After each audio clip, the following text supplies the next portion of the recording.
Hello friends, आप सभी का एक बार फिर से आपके अपने यूट्यूब चैनल पे स्वागत है। तो दोस्तों, इस वीडियो में हम कुछ खास प्रश्नों को लेकर आपके लिए आए हैं, जिसका केवल हम लोग करेंगे डिस्कशन।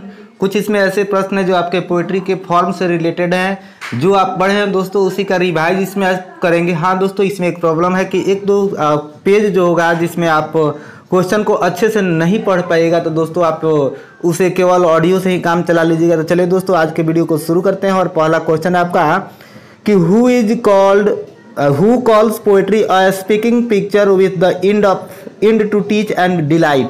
दोस्तों, जैसा कि आप जानते हैं कि पोएट्री से संबंधित जो डेफिनेशन है आपके एग्जाम में बहुत ज़्यादा पूछे गए हैं, तो इसलिए केवल डेफिनेशन इसमें ज़्यादा मिलेगा पोएट्री का। तो पहला क्वेश्चन है कि who calls poetry a speaking picture with the end of teach and delight. तो दोस्तों ऑप्शन इसके लिए प्लेटो, एरिस्टोटल, होमर और वर्जिल। तो दोस्तों एरिस्टोटल का कोट है कि a speaking picture with the end to teach delight. तो याद रखिएगा, पहले का आंसर बी होगा। दूसरा क्वेश्चन है कि who says poetry is of all human learnings. सारे मनुष्यों का एक सीखना है। The most ancient and most fatherly antiquity. Option है आपके लिए सिडनी, मिल्टन, एरिस्टोटल और मैथ्यू आर्नोल्ड। तो दो का दोस्तों आंसर होगा आपका सिडनी। इन्हीं की एक रचना है ऑन एपोलॉजी फॉर पोएट्री। याद रखिएगा, ऑन एपोलॉजी फॉर पोएट्री। तो चलिए दोस्तों अगले क्वेश्चन को लेते हैं। Who denounce poets as fathers of lies. किसने कवियों को नीचा दिखाया और कहा कि as fathers of lies. Option है बेन जॉनसन, बेकन, गैसन और मार्लो। तो आपके 3 नंबर का करेक्ट आंसर होगा दोस्तों आपका सी, गेसन। चौथा नंबर है आपका who is the author of the school of abuse.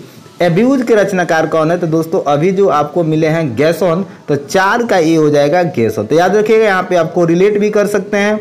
Abuse के जो रचनाकार हैं वो है आपके गेसन, और इन्हीं ने कहा था कि poetry as fathers of lies. तो चलिए दोस्तों आगे बढ़ते हैं। यह एक पेज थोड़ा सा इसका अच्छा से प्रिंटिंग नहीं था, जिससे दिक्कत है। चलिए अगले क्वेश्चन को देखते हैं, इसमें दिक्कत नहीं होगा।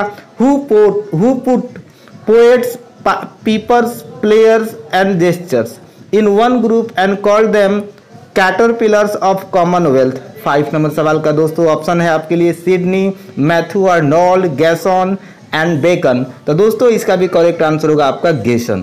तो चलिए दोस्तों आगे बढ़ते हैं और अगले क्वेश्चन की तरफ बढ़ते हैं।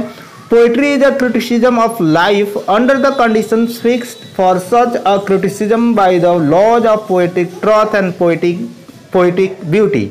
Who defines poetry in this words. किसने कविता को इन शब्दों में परिभाषित किया है? तो 6 नंबर के लिए दोस्तों आपके पास ऑप्शन है Wordsworth, Coleridge, Shelley, Matthew Arnold. दोस्तों एक और डेफिनेशन आप याद रखिए, जैसे poetry is the spontaneous overflow of powerful feelings, it takes its origin from emotions. जैसे एक संबंधित ऐसा ही आपको डेफिनेशन आपके एग्जाम में आया था जनवरी में, तो उसका जो कोर्स था वर्ड्सवर्थ दिए थे, और इसका भी जो डिफाइन किए हैं इस रूप में इन शब्दों में, तो भी आपके 6 नंबर के जो करेक्ट आंसर होगा ये होगा वर्ड्सवर्थ।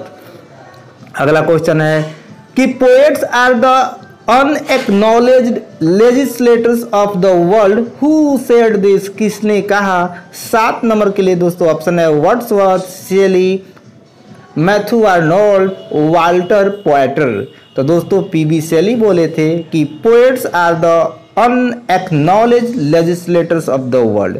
चलिए आगे बढ़ते हैं। अगला क्वेश्चन है कि the greatness of a poet lies in his powerful and beautiful application of ideas to life.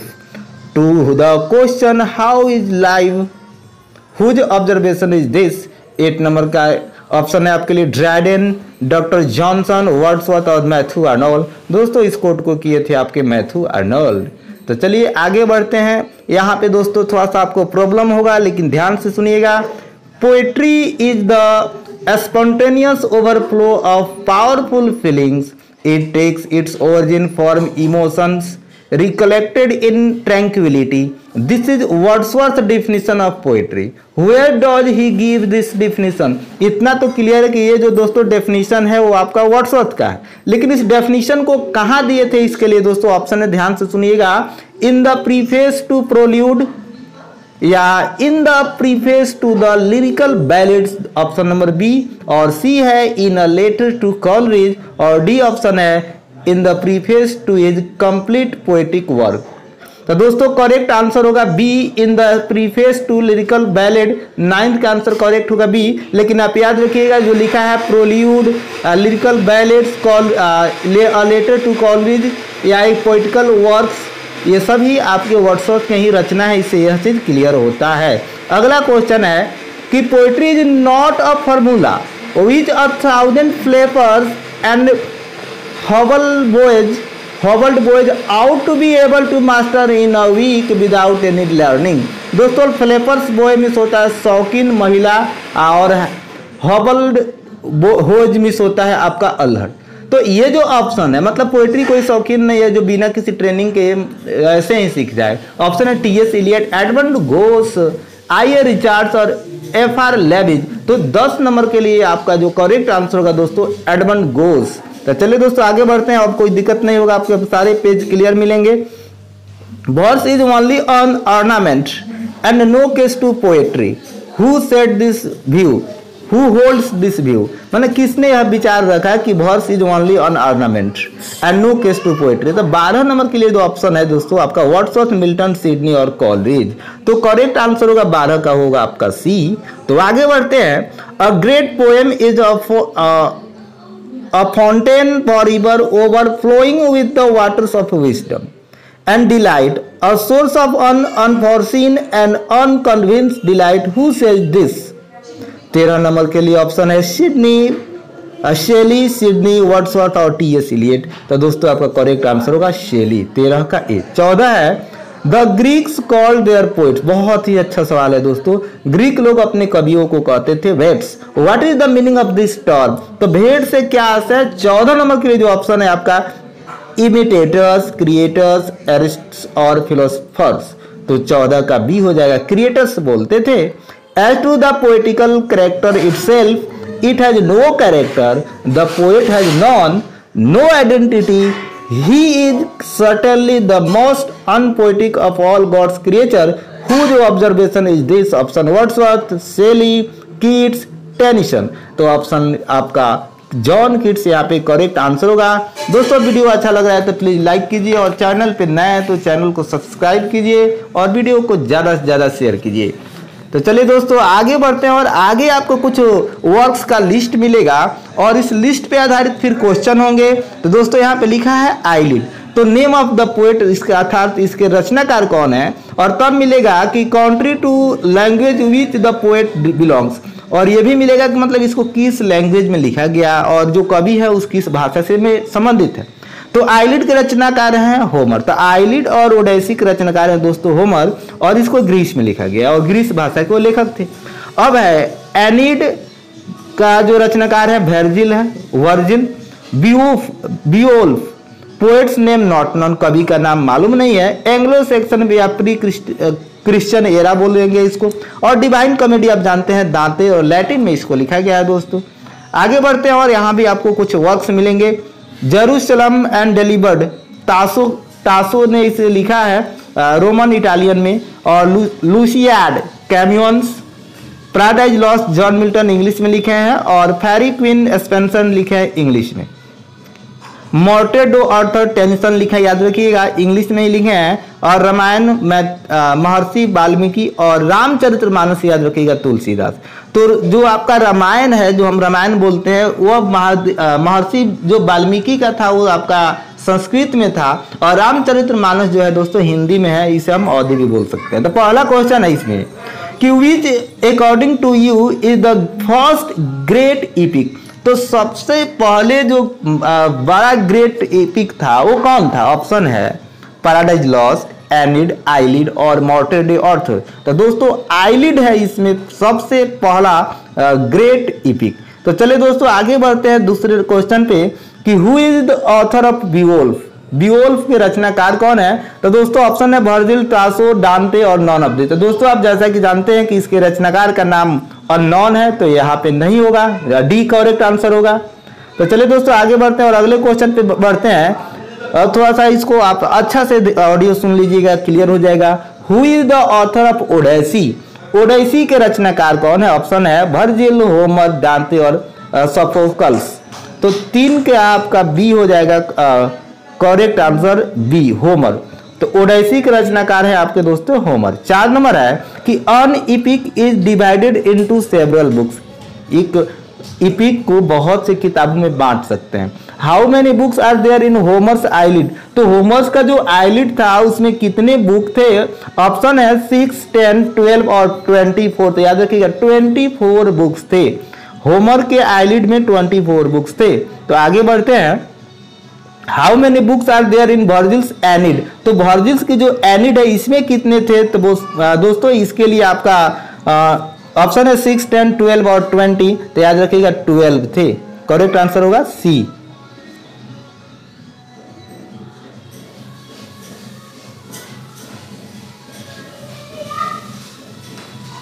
Sorry दोस्तों, यहाँ पे हो जाएगा आपका सी। आगे बढ़ते हैं। विच of the flowing epics has 24 books. तो अब आपको देखना है कि किसमें 24 बुक्स है। तो 6 का आपका ऑप्शन है sorry, which of the flowing epics has 6 Morte d'Arthur, Jerusalem Delivered, Divine Comedy, Odyssey. तो 6 का आपका करेक्ट आंसर हो जाएगा दोस्तों डी, ओडेसी। 6 का क्या होगा? डी। वही ऊपर से ही सवाल को घुमा के पूछा गया है। Milton's Paradise Lost is divided into the same number of books are. तो इतने ही 12 ही किताबों में मिल्टन की एक पैराडाइज लॉस्ट बांटी गई है, मतलब किसके बराबर? तो आपका 7 का ये जो है डिवाइन कॉमेडी। अर्थात कहने का आशा है कि मिल्टन की जो पैराडाइज लॉस्ट है उसमें भी दोस्तों 12 बुक थी, 12 किताबें थी। तो चलिए दोस्तों आगे बढ़ते हैं।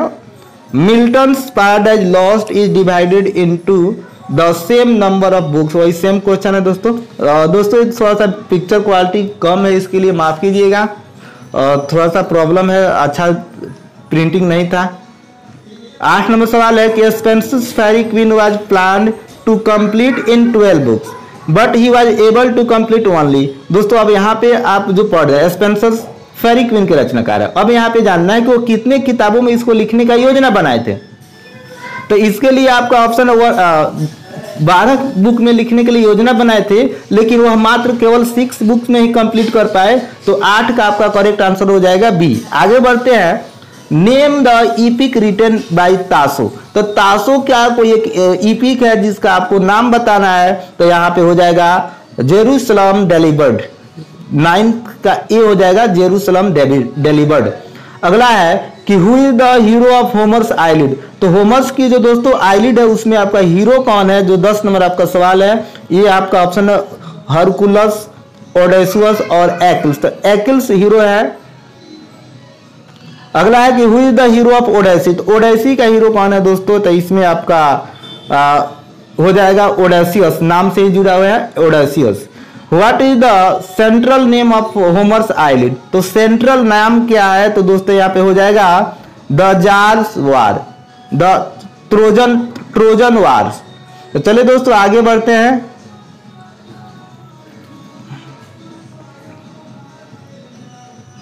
The central theme of lucid.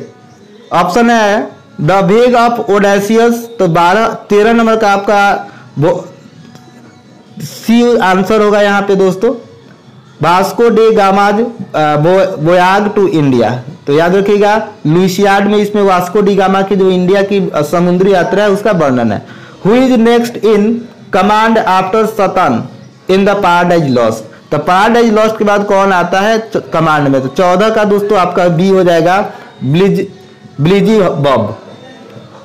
What in me is dark illuminate what is low raise and support in which book of Paradise Lost do these lines appear। तो सबसे पहले आपको ये जानकारी हुआ कि what in me is dark, illuminate what is low raise and support। यह जो लाइन है दोस्तों इसको लिया गया है पैराडाइज लॉस्ट से।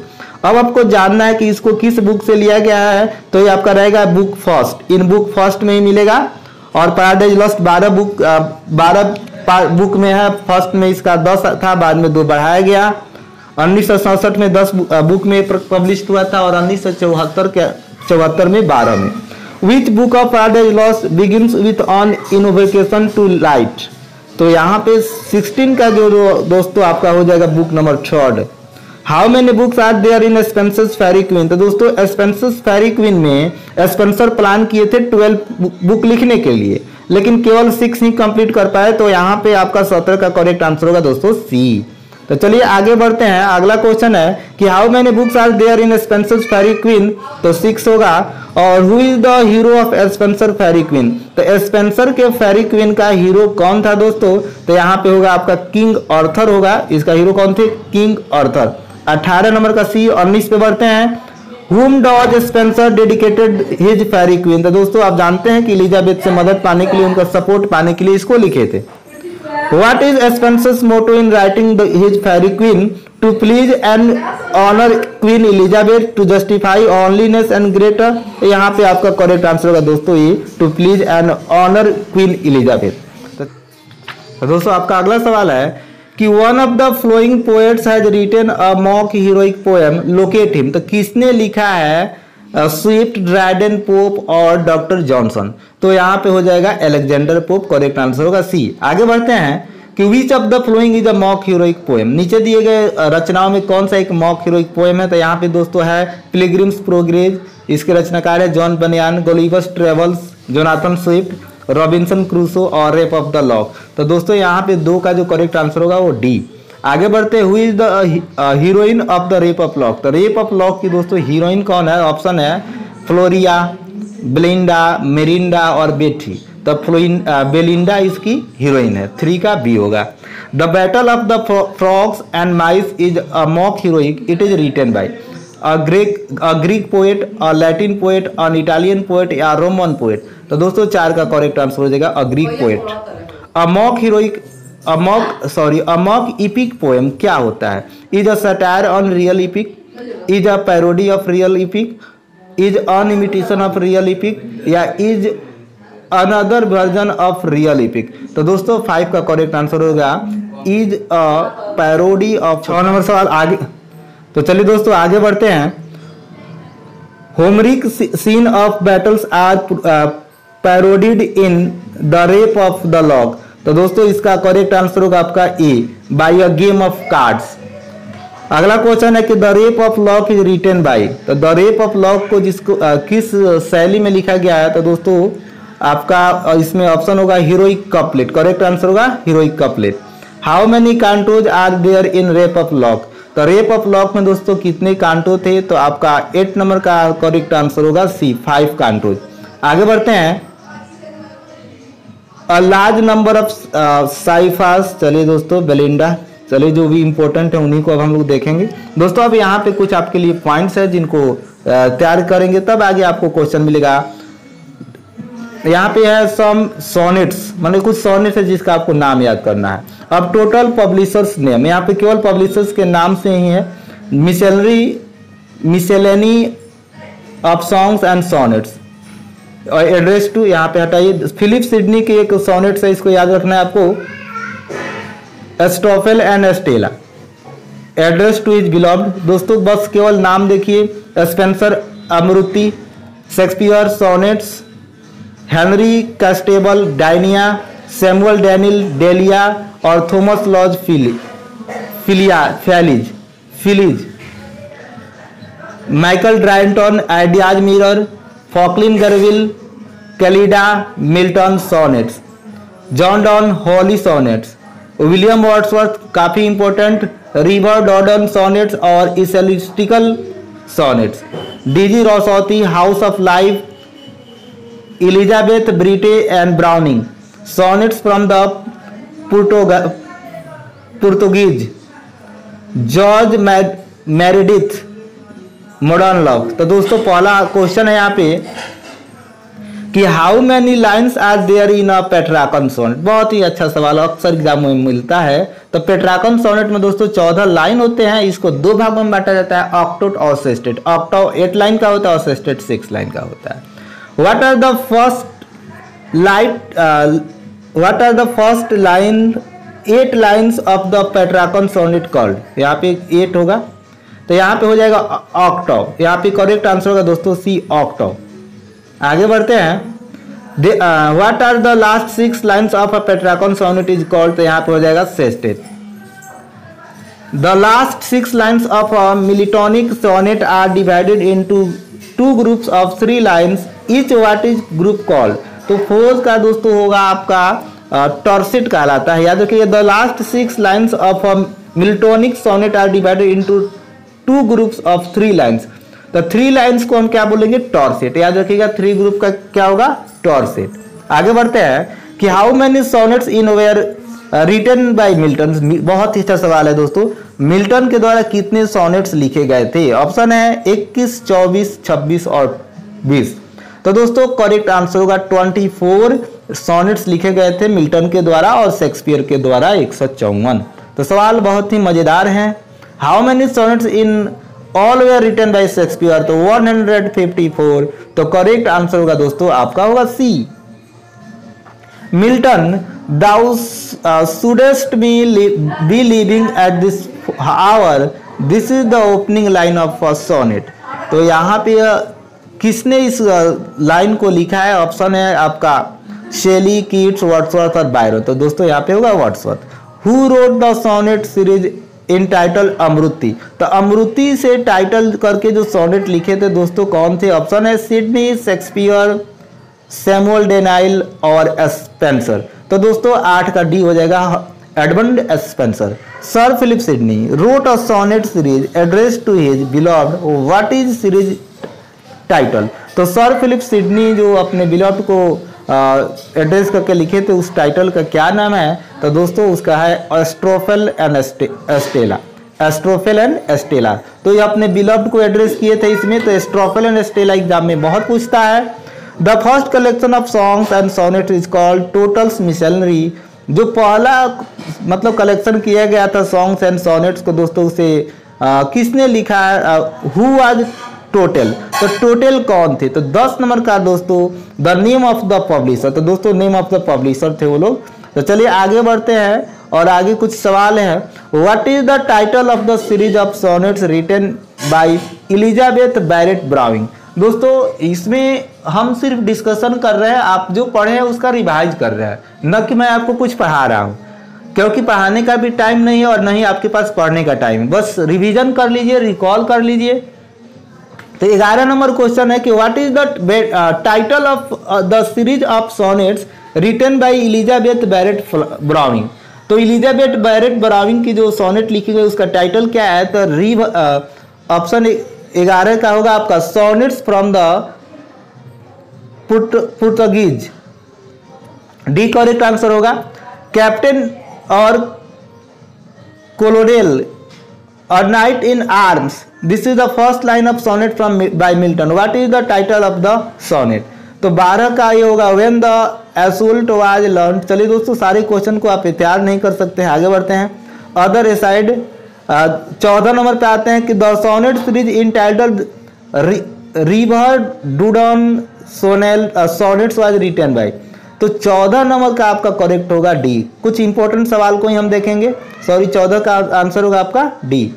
आगे है Milton wrote sonnet on the death of his wife. This sonnet is entitled on his descendant deceased wife. What was the name of his wife who is addressed in sonnet? तो यहाँ पे on his deceased wife जो रचना है Milton की sonnet है और उसकी पत्नी का यहाँ पे नाम पूछा जा रहा है दोस्तों, थी कैथरीन वुडकुक। याद रखिएगा कैथरीन वुडकुक।